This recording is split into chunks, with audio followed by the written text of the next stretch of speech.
Hi there, and welcome to the Marketplace Genie WooCommerce Takealot plugin tutorial. In this episode, we'll be explaining manual inventory synchronization.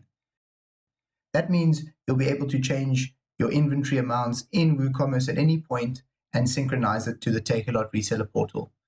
Always when we begin, make sure that your API key is in and that it is valid.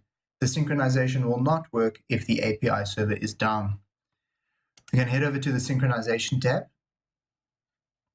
We are going to make sure inventory manual synchronization is selected. I'm going to head over to our test product that I've created.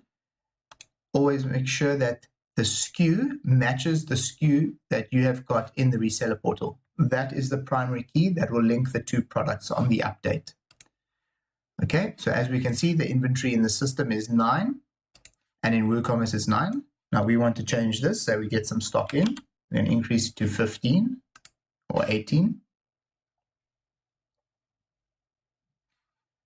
We head over to the reseller portal and we're going to refresh and you can see it's updated. Great, thanks for watching. Any other questions, please don't hesitate to email us at info@marketplacegenie.co.za. Thank you.